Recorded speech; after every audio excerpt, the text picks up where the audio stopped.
Okay, let's jump right into a headline that could have some absolutely massive consequences for, well, global trade, energy, and security.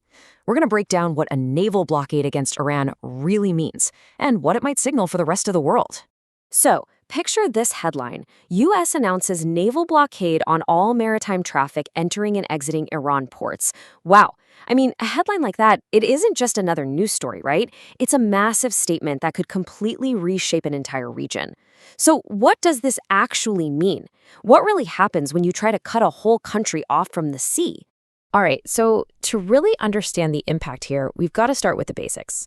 The word blockade gets thrown around, but it isn't just some dramatic term.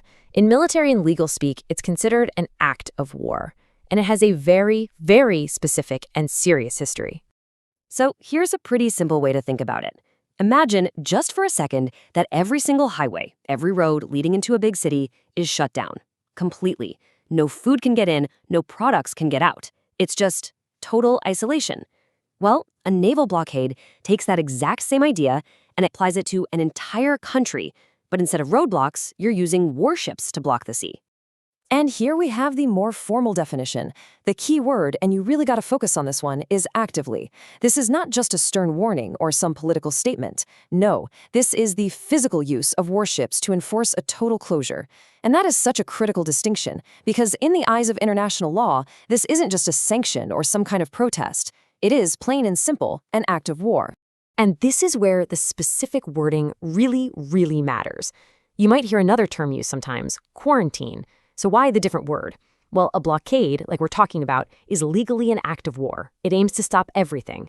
A quarantine, on the other hand, and you might remember this from the Cuban Missile Crisis, is a more limited, more targeted action. It's often framed as a less aggressive step.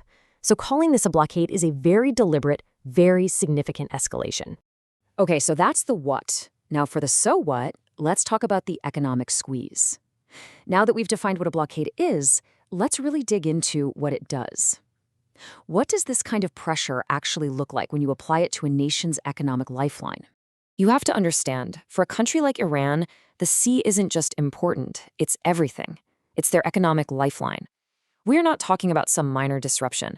Their ports are basically the main arteries for all of their trade. It's how they get their wealth out through exports, and it's how they get the goods their people and industries need in. So cutting off the sea isn't just a squeeze. It's a direct attempt to paralyze the entire economy. And this chart, wow, it really just puts it all into perspective. Just look at this. A massive 60% of Iran's key export value from the sea comes from crude oil. 60%. Then you add another 25% from petrochemicals. You do the math, that's 85% of their main export revenue just gone. A blockade threatens to shut all of that down like overnight. The economic pain would be immediate, and it would be severe. All right, but an action this huge never happens in a vacuum, right? It's not just about two countries staring each other down. This is about the global ripple effect. A stone this big dropped in the water is going to create waves everywhere, and that forces a whole bunch of international reactions. And trust me, they'd be swift and they would be complicated. And you can just see the tangled web of interests right here. Think about it. The European Union, they're going to be worried sick about regional stability. China, which buys a ton of Iranian oil, this is a direct threat to their energy security. Russia, you can bet they'd condemn it as an aggressive move. And then you've got Iran's neighbors in the Gulf. Man, they are caught right in the middle. Some might secretly be okay with the pressure, but every single one of them would be terrified of getting dragged into a bigger war. And that really brings us to the core question, doesn't it? Is this just an isolated event that can be contained, or are we looking at the first step toward a massive, full-blown global crisis that pulls in multiple world powers? It's a huge question. So that brings us to our next big question. Why this and why now? To even start to answer that, we need to look back a little bit. We need context. Because, let's be real, something this drastic doesn't just happen out of the blue. This is the end result of a long, slow buildup of escalating events. So let's walk through the timeline together. If you look back 18 months, it all started with heightened rhetoric, a lot of tough talk and diplomatic tension. Then, fast forward to a year ago, and you see new economic sanctions being imposed. Then, just 6 months ago, things get physical. We see actual incidents and confrontations involving ships in the area. Each step was another turn of the screw, increasing the pressure, all leading to today's announcement. It's a very clear, very deliberate pattern of escalation. So when you put it all together, you can see that a blockade is so much more than just parking some ships off a coastline. It's really a powerful economic weapon, one that's designed to cripple a nation's ability to even function. And maybe even more than that, it's a massive diplomatic gamble that basically forces the rest of the world to react and maybe to choose a side.